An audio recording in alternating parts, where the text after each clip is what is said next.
Welcome, hypnotic snifters of brandy, to Geek Salad's Retro Movie Reviews from the Geek Salad Podcast. I'm Andy. And I'm Mike. And we are back with another installment of Maystery Science Theater 3000 with our special guests from Trivial Theater, Triv, and Mr. Swayze of Arabia, Kurt Smith. How are y'all doing today? I sound better, so it's a starting place. Yay!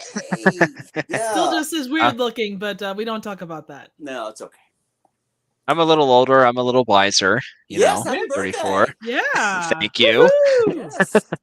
Is today the official day, or is that still upcoming? Yeah, that was yesterday.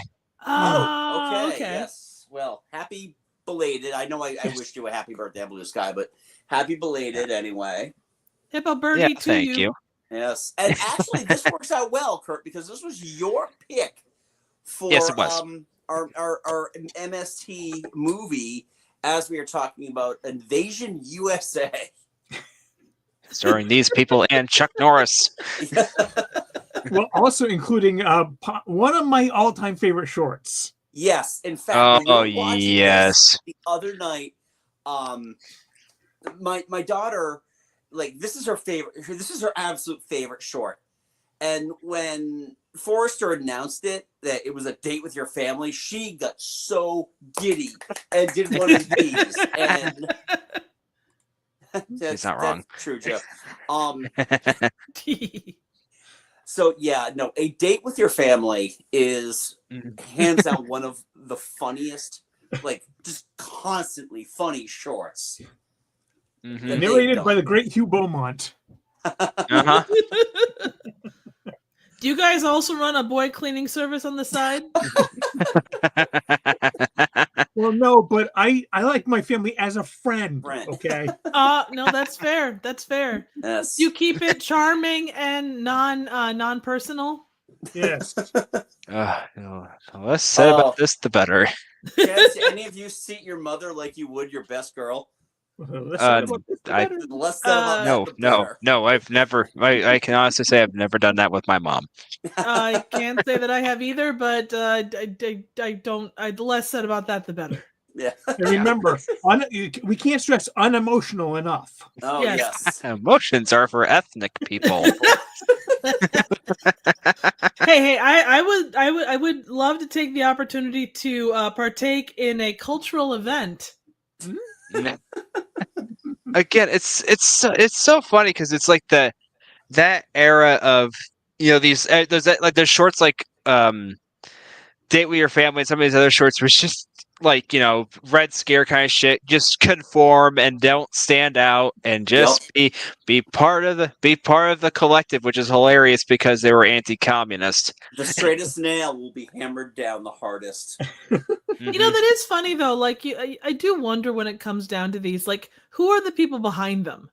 Because obviously it's like Coronet or some group like that. But who sits there? It's got to be some person that has never. It's like a priest giving marriage advice. Like, they're the least. The people doing these are probably the least qualified people to say anything about anything. You know what? Honestly, what I'm picturing now, Trev, is that there was some guy sitting at his dinner table with his three awful kids, talking about, big bloody fights and all this other stuff, and the guy is just like still like a quart low of gin. And he's just like, had her up against the wall and was beating him like crazy. Goes off into his dream, his own little dream fugue state. And it's like, oh, wouldn't it be wonderful if everybody was just emotionless and I could just have a quiet dinner? I know. Walk up, here I'll we make go. A movie about it. Walk up, here we go. Martini. Or gin pop. Yes. Oh, make mine a Cosmo. Yeah, Father, I had a feeling. Well, don't, son. Okay.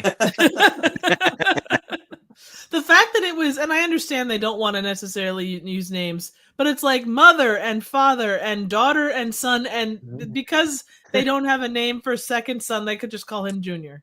Right, exactly. which I don't know how many juniors are the second son. Usually it's always the first son because you never know if you're going to have the second son. I mean, right. Then again, we don't know how many, this was the 40s, so I don't know how many kids this family lost to diphtheria and whatnot around that time. They lost many to the war. They sent off their 5-year-olds to fight. Exactly. They got to fight the Kaiser somehow, right? I just had to look it up. This episode is 7 years prior to Leave the Beaver. Oh, really? Oh, yeah. Yeah, this short was made so 7 years early before Beaver came on air. Wow. I do love that brother wears a suit jacket the entire time. Yeah. Mm-hmm. It stinks.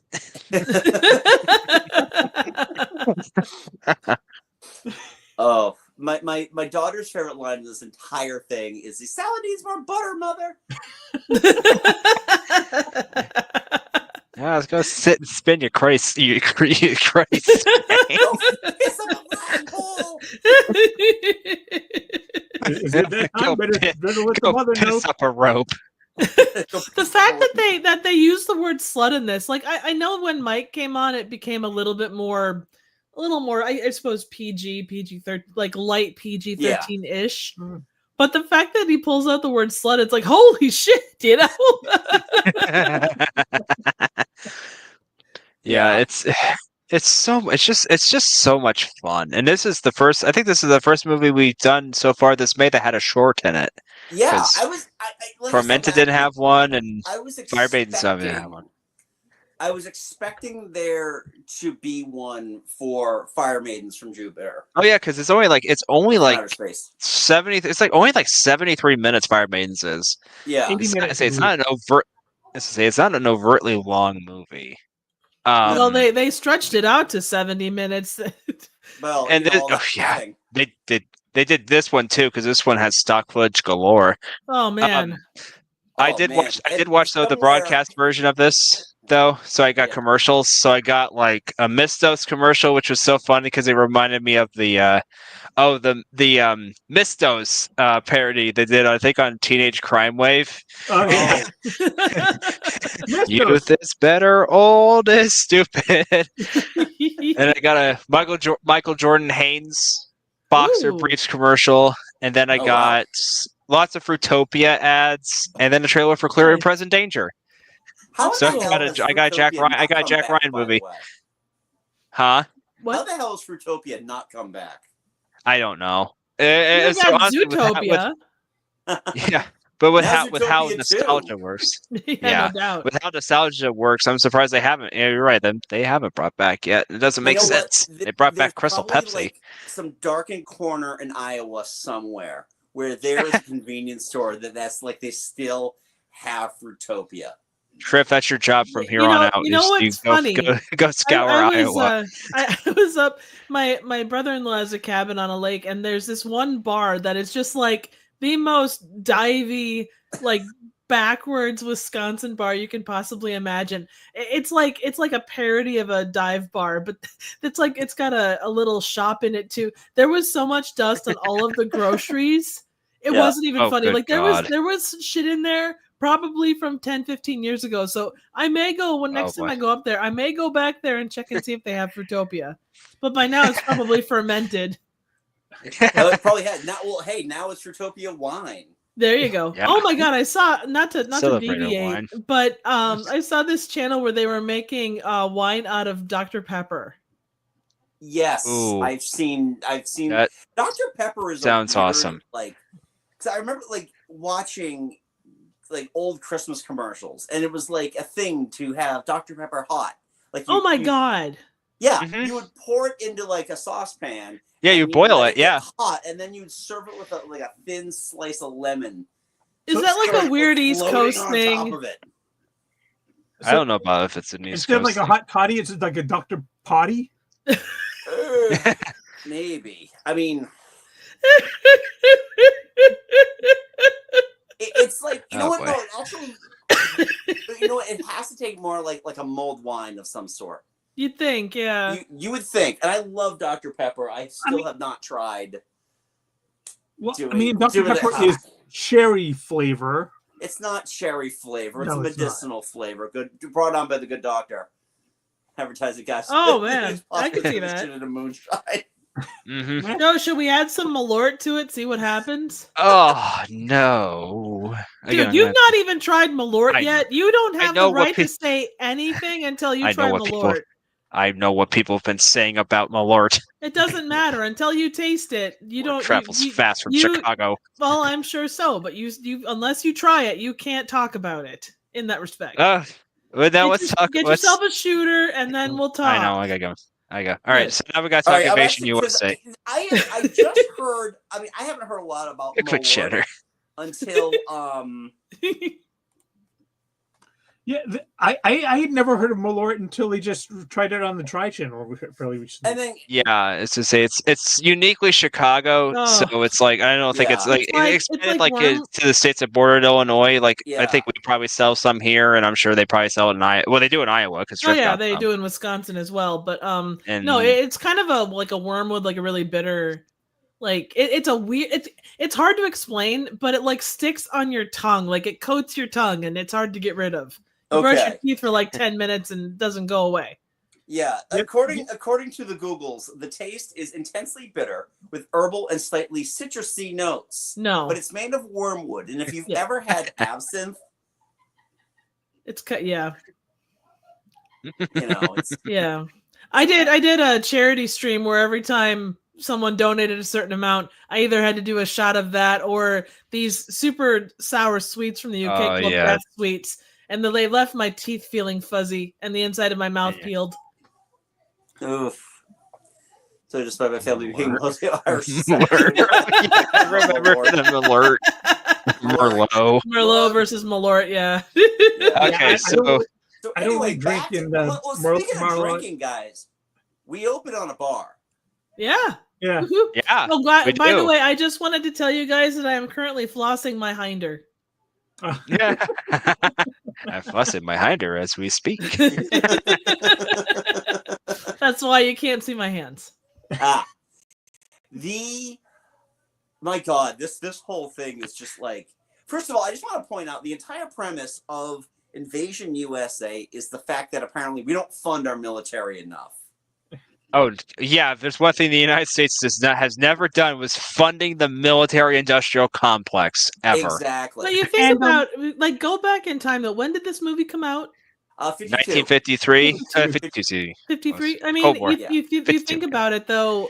In that, well, you would have been coming off Korea or going into Korea, maybe. We've been going into Korea. We just came out of WW2. Right. Binders. Oh God. I mean, boy. you think about the like, because there is that certain sect of people even now that are like, oh, they yearn for those high days of tension and war and all that stuff, and that feels like the people that wrote this. Yeah. Yeah. Can I also just point out that these are probably the most wealthy people in this, like, and they for some reason they're all flocking to this real kind of dive bar, and they all discuss how much they hate communism. Yeah. Rich Buster people hating Brooks. communism. Well, okay, yeah. Yeah. Exactly. Nice to see who this movie's audience was. And we only got Yeah. one flashback of either of the two factory owners being like, "No, you can't eat it. I need it to build my whatevers. I got to build my widgets." I just want to go. Leave me alone.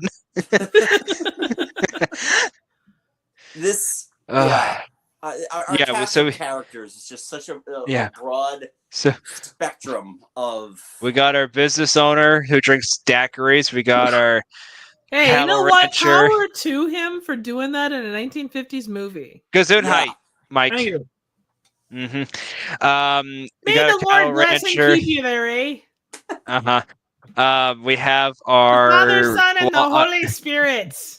our blonde, Yes, You Jim betcha. The and fee- John. the female, our main female character, A wealthy the socialite. bartender, the wealthy socialite, the bartender, the dude who played Colonel Cochran in Halloween 3: Season of the Witch, and our reporter.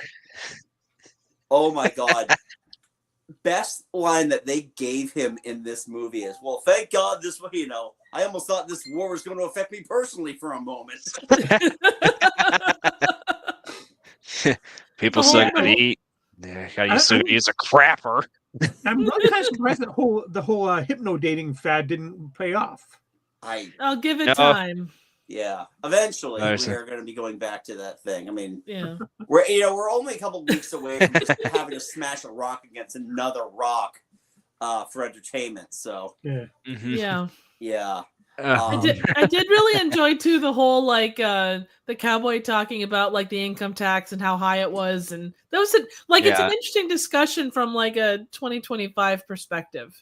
Oh yeah, it is exactly 92 taxable rate. What?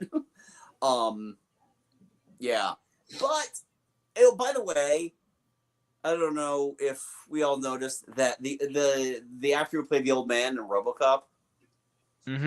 Shows up, not so old man, and then goes to the crapper for the entire movie, and then just kind of comes out, Yeah, honestly, I had to do a double take because he looks a lot younger in this. I know he's like 30 years prior to, actually 35 years prior to RoboCop. Prior to RoboCop, yeah. He looks really young. He also looked about the same age when he did Halloween 3. Yeah, Dan O'Hurley. Dan O'Hurley. Okay, so it was him in Halloween. It's been forever since I've watched Halloween 3. I love that movie. Never watched it. Is good. It's fun. Yeah. But yeah, we have our just our cast of characters, and they're all, I don't know if they're all repugnant, but they are. They have some. Yeah, the drunken congressman's like Foster Brooks, just drinking. Well, he is in a bar, And then when the cattle rancher and the tractor manufacturer go to San Francisco, we get introduced to a new character, the taxi cab driver, who kind of looks like Linda Hunt.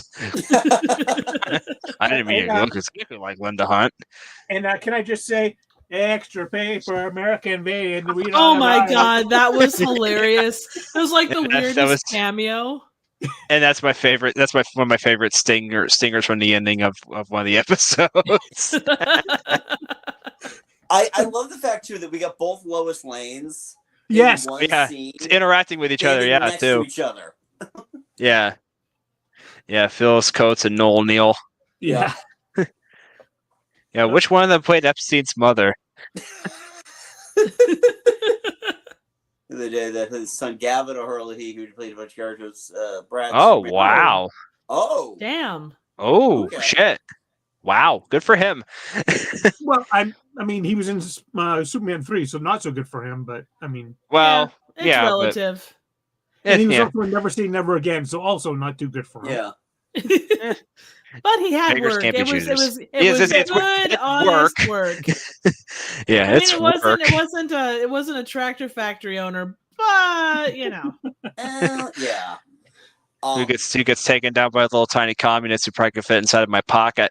What was that guy doing with like the Russian troops afterwards? Though he's in a suit. Yeah. He's in a suit. He's in San Francisco one moment, and then he's with the Russian army that has never left this building. No. I love the call out though. Oh man. Oh. Yeah. He was in if that's the case, he was in Death Wish 3. He was the bad guy. He's the bad guy gets blown up by Charles Bronson with a law rock at the end of Death Wish 3. Yeah, Chuck Cunningham. It took me a moment to remember what. Yep, Chuck Cunningham, everybody. Yep, exactly. What happened to him? I don't know. Same place that Tiger went from the Brady Bunch. He went to Vietnam. He returned to his home planet and died on the way. Yep, that was him. Yeah. Oh, God, I love that movie so much. I love the call out that essentially they're doing a very similar thing that like Bert I. Gordon did with using postcards. Oh yeah. Oh yeah, the pops. Yeah, like the squibs. Yeah. Yeah, and the glorious 1945. Was it like the Flying Fortress stock footage of like unidentified countries? It's the Soviets. What was your first clue? Yeah, there were B-20. Yeah, there were B-29s. There were C-119 flying boxcars. The B-29 Super Fortress. Yeah, those were American made. Yep. Those were not Soviets. Yeah, I wonder how the Brits feel about having their trauma replayed out for them as if it was in New York. Yeah, we've had New York quarantine. We also had London quarantine too. The people who survived the Blitz can really be happy that their suffering was brought back for Invasion USA. Yeah. And then when the bombing in New York happens, and like you see like the bartender, like you see the bartender and like the shaker is like just it's like he's like his arms like come up to here, it's like covered in rubble. And rubble is just the shaker. The shaker's like the clutched hand. Our bartender died. He died as he lived, shaking a drink. I was going to say he stayed at his post. Yeah, give that man the He Iron stayed Cross. at his post. He's got cirrhosis. He's got cirrhosis. Yeah, there's just so much stock footage. Just so even like when the plane lands in San Francisco, that's stock footage from we talked about that when we talked about Tormented, because that's the same stock footage they used in a shot in Tormented, shit, really? the cockpit. Yeah. I was like, when I watched Tormented, I'm like, you're not talking about the Chuck. That's one of the big jokes. I would have rather had it was Chuck Norris one. I would have rather watched. I say I've seen both of those movies. I've seen this one unriffed before. I think I'd rather watch the Chuck Norris one because it's got all the canon goodness in it. Yeah. Well, I was coming up in the age of, the Reagan jingoistic filmmaking. So when Invasion USA came out, we thought, our idiot brains all thought this could really happen because Chuck Norris drives. Well, I don't know. At any point, Chuck Norris could drive a pickup truck through a mall. Yeah. Hey, it worked for the Blues Brothers. Uh-huh. I mean, it was like the 1-2 punch with us because it was like we had Invasion USA, then we had Red Dawn. And Red Dawn was 84, so Invasion USA was 85. So yeah, this makes me pine for Red Dawn. Avenge me! Avenge me! Avenge me! And with Red Dawn, I've said this 1,000 times before. If it were up to my high school football team to have to save the values of America, we're fucked. Yeah, me too. Where's the beer? But yeah, it's just such a fun. This one's another one of those fun episodes. There's just so many fun riffs in this one. It's just it's so damn good. It is. I think it's a lot of fun to watch. I like to how like things within the within like the host segments. We're more like we'll associate to this part of the film we just watched the dinner with your family. Yeah. Hey Mike, this sucks. Can we just eat?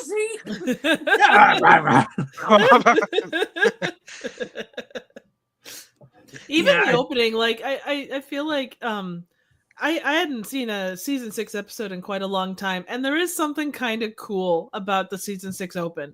Like it's that first kind of insight into Mike. Even if half the stuff that's in there doesn't actually happen in the over the course of the show, it's still pretty fun. And just getting to see Frank and Dr. Forrester interact with Mike like together was pretty great. Yeah, Frank will be just a human pincushion. Yes, human pincushion. And the whole reminder that Mike is terrible at doing the whole invention exchange thing, like so they kind of move it away from there. Like those first couple of episodes that kind of take us in that direction. Yeah. I told my kids that too. I'm like, if there's an invention, this is early Mike. If there's not, we're a little further in. And it's crazy to me too how many great episodes came out of season 6. Oh yeah. Mm-hmm. Yeah. Truly. I will say, Gutter Bumper Shoot is still one of my favorites. Gutter Bumper Shoot. Gutter Bumper Shoot. I prefer the name over the actual. Oh come on! You can't tell me that you wouldn't want to walk around with an entire thing of gutters around you. It would be kind of hard to close it. Well, that's why you keep it on top of your car. You know, you don't put it inside. Yeah. Yeah, exactly, yeah. Joe. That's exactly. Yeah. That's It seems exactly that what's way. I happening. don't. Maybe I don't know. Yeah. I had to explain, and that's another thing too. Having to explain that to my kids because my kids love watching these, but like giving them the lore of like, well, Joel was a prop comic beforehand. He did like I think 2 appearances on like mid '80s Saturday Night Live. And he was also on like Arson too. Yeah. Yeah, and the old John Candy's comedy. There's like this I think it's like the John Candy comedy special or whatever. It was just like a cavalcade of like younger comedians. Yeah. Kevin, like it was like Kevin Meaney at one point, and like Joel, and I think probably like Bill Maher and some of these other like up and coming stand-ups of that mid '80s stand-up boom. And his, you know, as much as I love Kevin Meaney's stand-up, Joel is like the star of those because his is no other. Like no other. Oh yeah. Well, yeah, and it's it's like Carrot Top ruined prop comedy for everybody. Him and Gallagher. I mean, Sledge-o-matic. You could have stopped it after Carrot Top just ruined prop comedy. What else did he ruin? He ruined steroids. He ruined red hair. He ruined Young Frankenstein. No, not Young Frankenstein. No, Young Einstein. That was Yahoo Serious. Oh, yeah. Yahoo Serious Film Festival. I know those words, but they don't make sense. Yeah, no, I enjoyed this one. I had I think this is the first time I've seen it since its premiere broadcast. Oh wow! So yeah, and it's on Tubi, so you can watch it whenever you want. Yeah, it's a fun episode, and they do great riffing. It's just these like really like super jingoistic, rah like propaganda films. They always just really grind my gears. I'm a sucker for those kind of movies. I hate them, but I'm a sucker for them. Going back and watching it from it goes to show you. Oh, sorry, before our Andy. parents, you know. Yeah. Well, too, I think that it kind of goes to show you that everything is cyclical. You know it. Yeah. I mean, and it's true. You can, the pendulum swings both ways, and it swings hardcore, and that generational thing. We're only a generation away from those kinds of thoughts. You know. Yeah. Oh. Was there a time before he lost his mind? Before he adopted the Sledge-o-matic. Yeah, I had heard, like, I was listening to a Crime and Sports a few years ago, and they were talking about Gallagher because he had just died. And they're like, yeah, I don't know a single comedian who actually liked Gallagher. Joel definitely did not. Yeah, oh, okay. The stories about him hating on Gallagher are legendary. Fantastic. But yeah, to Triv's point though, I mean, yeah, we're just watching history repeat itself because that's what the saying is, right? Yeah. Those who did not learn from history are going to do it. It's going to rock this time around. Yeah. Although this time when we have a bomb that we can interact with that drinks and smokes and has the nickname of Bomb. A wonderful bomb, a glorious bomb, a wonderful, glorious bomb. Did you notice too, like on the rocket's numbers were it was MJ-P, and then it was set to 27, and I don't know. I'm guessing it had something to do with Mary J. Peel, maybe, or Mary Jo, or something. Yeah, I know. I noticed that. I also noticed too that the movie had no idea what an atomic bomb is capable of. Oh, it absolutely no idea. No, they did not, because there's no like radiation poison. You do know that would obliterate the entire state, right? Yeah. Nah, come on. No. That's crazy. What's radiation? They do mention something about radiation when they talk after New York gets bombed, but that's about it. That's the only time we get radiation mentioned in this entire movie was after the New York City bombing. It seems like all the other A-bombs are the non-radioactive A-bombs, but the one that they dropped on New York, that was the radioactive belt. Right. I mean, at this point, we knew the destructive capability of an atomic bomb, right? It had been. Yeah. I was going to 8 say, years? those. Yeah, I was going to say, 1945 just happened. Yeah. I think though too, Literally. like you look at sci-fi movies of that era, and I mean, not that this is as far into sci-fi as something like Them or things of that nature. I do think that they're taking liberties with No. just a tiny bit. Just- But you know, they're kind of making it like they're making it fit their criteria based on this, just like they do any other kind of technologies. Look at Yeah. any sci-fi movie now. Oh well, there was a shark that one point got swept up in a hurricane. Let's make an entire series based off of sharks getting brought up into tornadoes. Yeah. They'll even bring that stuff up in their movies. So the B movies of the past and the Asylum movies of today really aren't that different from that perspective. No. Yeah, like Got from the same cloth. Oh like yeah, in Bolt to the absolutely. Moon, where they have the radioactive, the transparent view screen. Even I don't buy it. Yep. Huh. Abbott and Costello, man, they did it right. Yes, yes, it did. In Three Stooges. Yes. One balloon full of cocaine blows up in a bear's ass, and all of a sudden you've got a And then it spreads to the raccoons. Uh-huh. Oh yeah, this movie did have one of my favorite jokes. Is when the Russians are in Washington posing as the Illinois outfit. Oh yeah. Which the one guy. Yeah, you ever see the Cubs play? Yeah, they won. Oh, they won today. So yeah, a very got a bag of cocaine died. I wonder. That's good, Joe. I really enjoyed where they got the radio on, and then the riff is the Mercury players present Invasion Earth. Like I adore that riff so much. It's great. And also, I have a question for you guys: is the whole parachuting sequence synonymous with Sandstorm? Because it started to feel like Sandstorm or rock climbing. Kinda for me, it kinda because it just seemed a little tedious. Yeah. Skydiver. Oh, my chutes didn't open. Oh, I'm okay. And then the one white parachute. We washed one of these parachutes and tied. The other ones we didn't. Or the McLaughlin group from the skies. I ask you, mortal contract. Yay!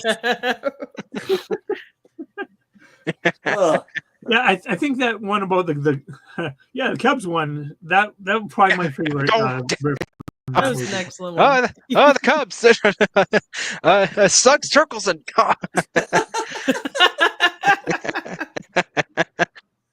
oh boy. So proof that if you want to invade another country, you have to learn their sports teams' names. Oh yeah. Yeah. And their records. And the records. Yes. Exactly. But yes, I'm from. I also love. Yeah, I love the set of the house or the house chambers, and when the Foster Brooks character is speaking, it's just clearly like they didn't have enough money for like a whole entire like podium and stage, so they literally just like zoomed in on like the podium and like the American flag backdrop, and that's all they could afford. And the podium was on loan, I'm sure. Yeah. Yeah, and we have to, of course, talk about the Albert Glasser score that punctures your ear like an ice pick. I mean, if it didn't, it wouldn't be right either, though, you know? Right. No, I was going to say, whenever Albert Glasser did one of the scores for one of the movies that was on MST, it's just punches you in the gut. Yeah. It wants to make sure that you know that it's there. It's important, you know? It's that perfect storm that makes a good MST episode. You need the bad music to go along with the bad acting, the low budget. I don't know. This time watching this movie made me think about it more than I ever had before. It's like, well, during this like whole hypnotic trance, there's some of the characters that die far earlier than other characters. So when their character died, do they just like become like this spirit watching all the others interact, or do they just like blank and then wake up when the trance ends? They all woke up at the same time, so do they just not know what happened to the others, or You see, exactly. Repeat This to is what I was yourself, thinking it's about. just a show. Just You a should show. I really should really just relax. they were actually woke up, but they were over there whacking it in the back room. It doesn't make the pain go away. They all became bartenders because they whacked it so hard they got really good at shaking it. Oh, by the way, shout out to Miller High Life as being the only beer served at this bar. It was like honestly, it was like the beer of the 1950s. Yeah. I mean, it's the champagne of beers. I was gonna say Budweiser. No. The Miller High Life. If you look at the marketing, it is the champagne of beers. Yeah. Sorry, I just watched Blue Velvet a few weeks ago, so there's that Heineken, about that Heineken shit. and Budweiser. Pabst Blue Ribbon.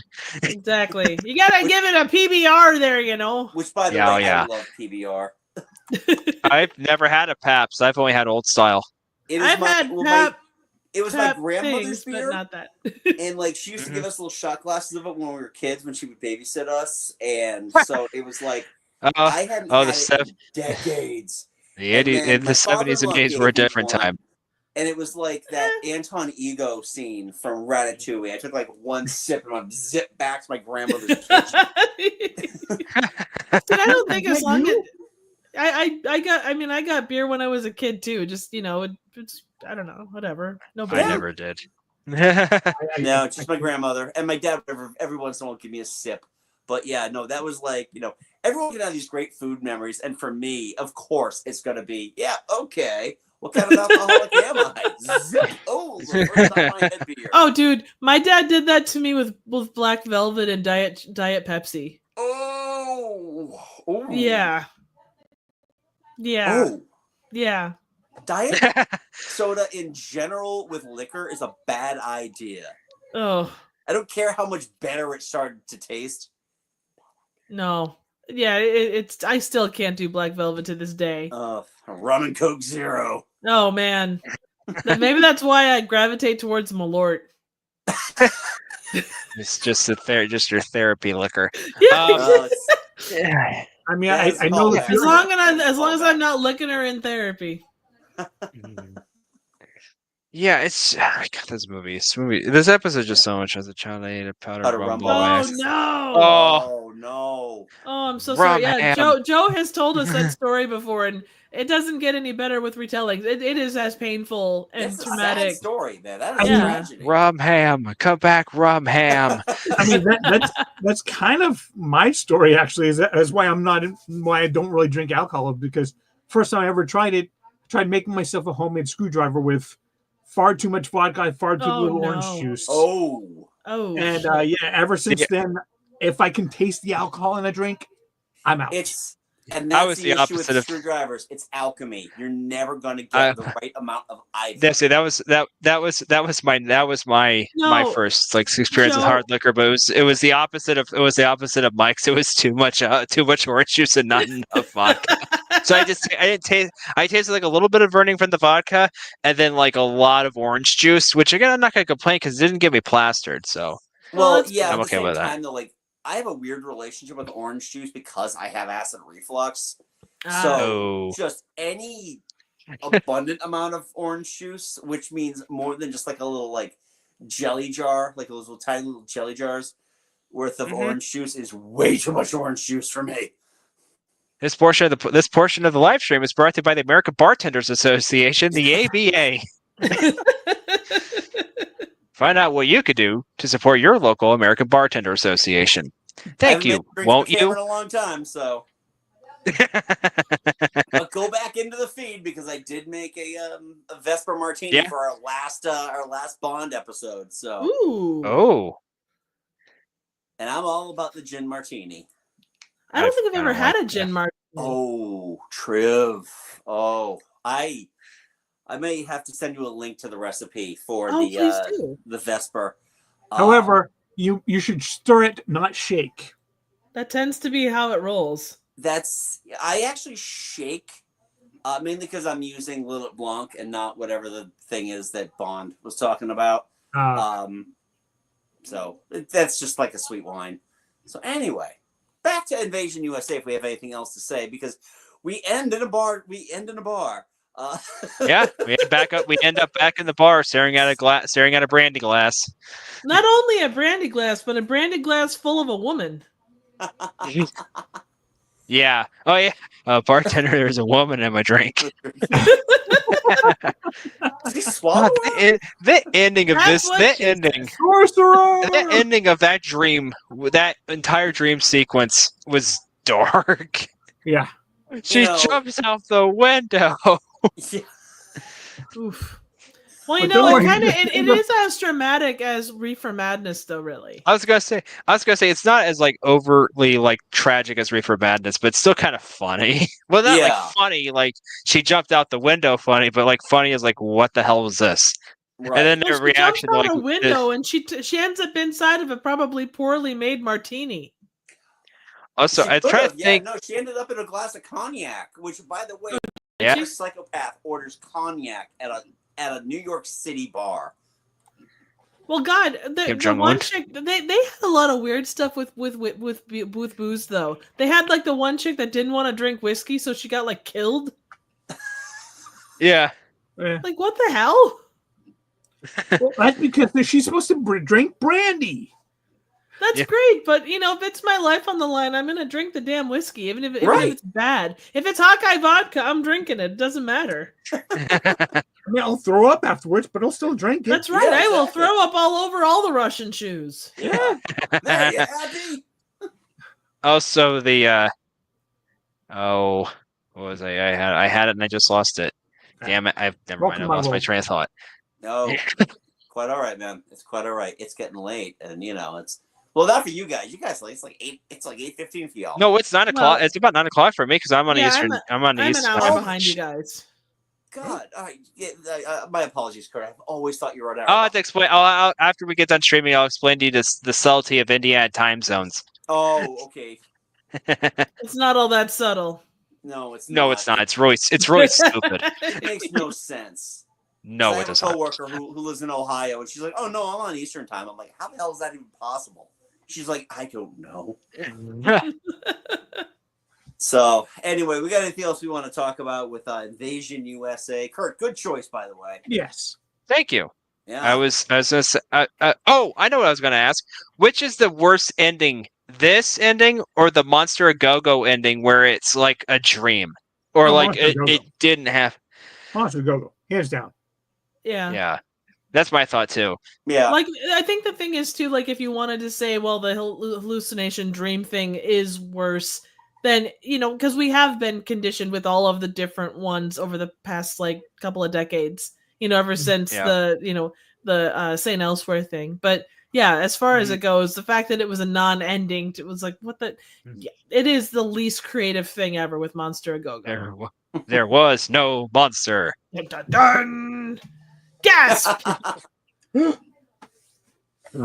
one we just have to accept that there's mass hypnotism, mass hysteria. Yeah. So awesome job, Kurt. You need a sedative. Sorry, I just watched House on Haunted Hill. Oh, okay. Bobby in the show. Oh yeah, from Dallas. Yeah. The entire season of Dynasty. Gone. Was it? Yeah. Yeah. Yeah. That was Dallas, Mike. Oh. Mm-hmm. Can you tell me you know the difference? Come on. Actually, hey, Dynasty was Linda Evans and Joan Collins, and Dallas was Larry Hagman and Patrick Duffy and other people. You guys all have a leg up on me. I can't remember any of those damn movies. And William Forsythe. So we got at least two MST alums in Dynasty. We have William Forsythe, who was in Kitten with a Whip. He was the whipped, and Linda Evans was in my favorite episode, Mitchell. My first episode too.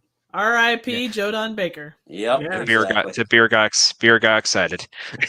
Oh, also, they do the whole Norm thing early on. R.I.P. George Wendt. Oh, seriously?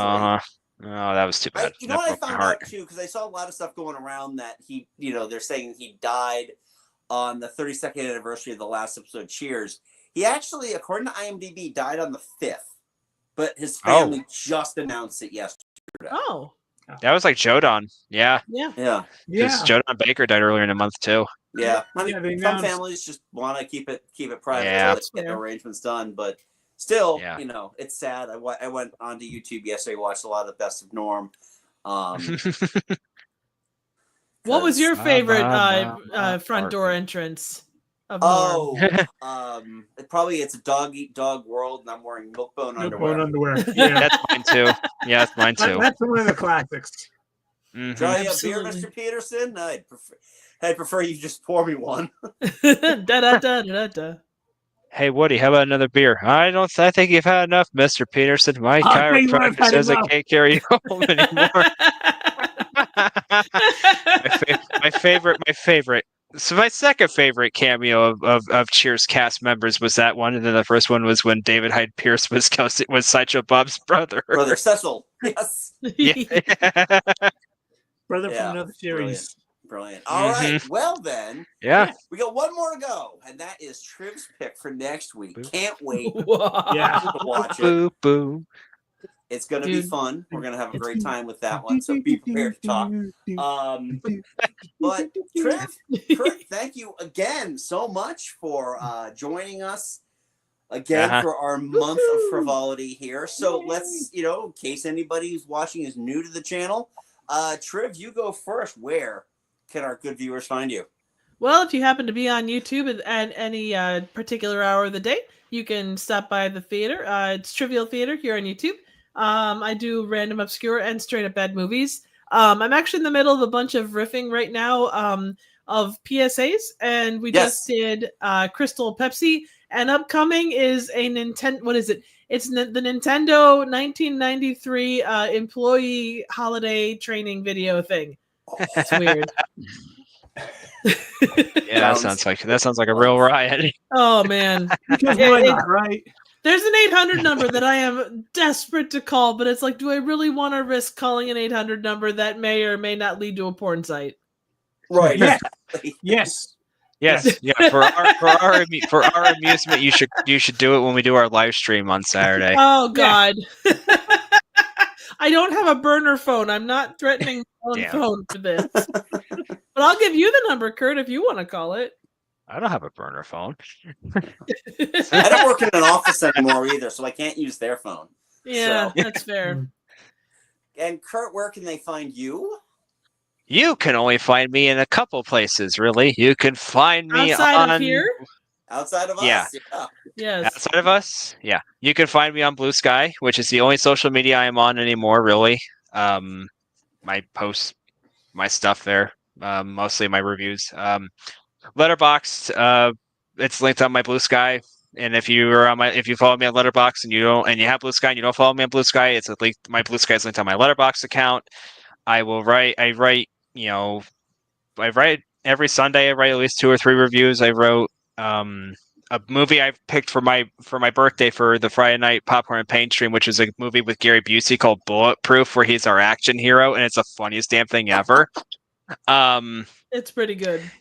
It was a lot better than most of the other stuff we watch on Friday nights, even though I wasn't able to. Saying much.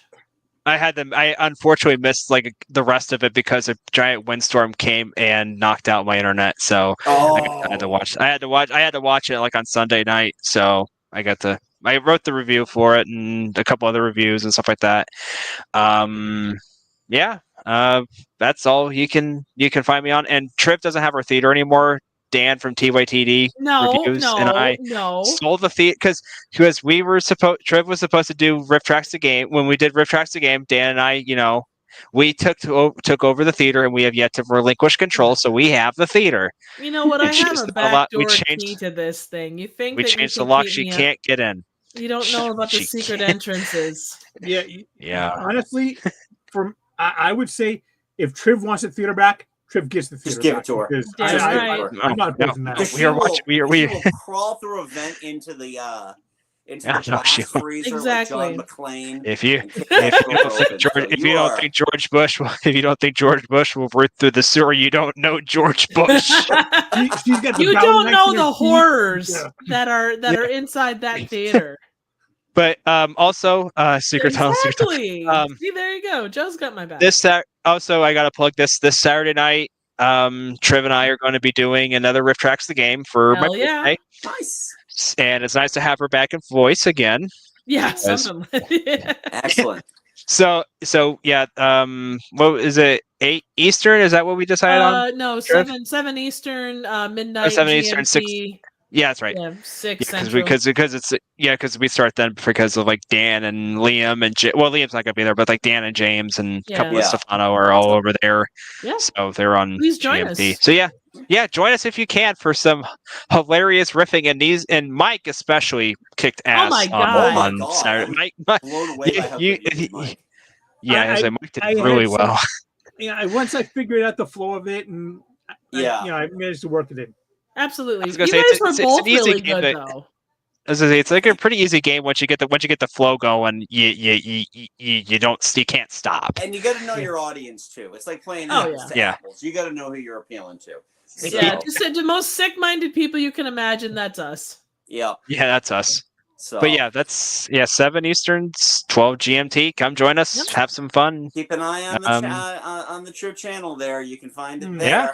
Also, actually, it's up. I actually am ahead of the game, and you can actually see the. You can get notified for the link under the live tab, so it's already there. Mm-hmm. Awesome. Yep. And you can find me and Mike at our podcast Geek Salad. You can get that wherever you get your podcasts.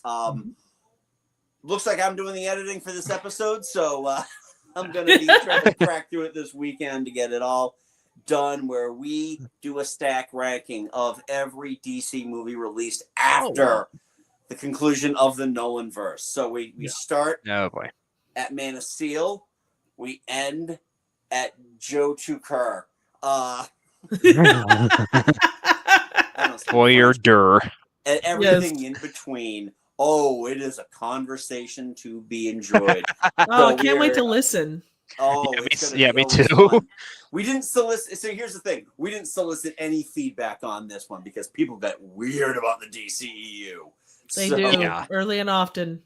Yeah, so we got that coming up pretty soon.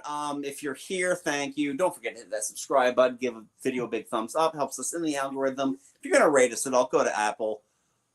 Just cause. Not banana. Just please. 5 stars, and then you can bitch about us afterwards. Thank you. Hobo. Hello. And if you want to follow us on the socials, we are still at Facebook and Geek Salad Podcast. We're also on Blue Sky at Geek Salad Radio. That is it. I've actually disengaged from all of my Twitter groups that I was like helping to solicit now. I can't be bothered anymore. And that's cool. And it's just that account's just floating out in space now. So I don't want anyone taking it. So that's it. Yeah. For the the glory of Maharaja. But anyway, your helmets are ripped for her pleasure. Well, anyway, guys, thank you so much again for joining us. And on behalf of Mike and myself, go forth and be nerdful. We will see you next week with our final installment of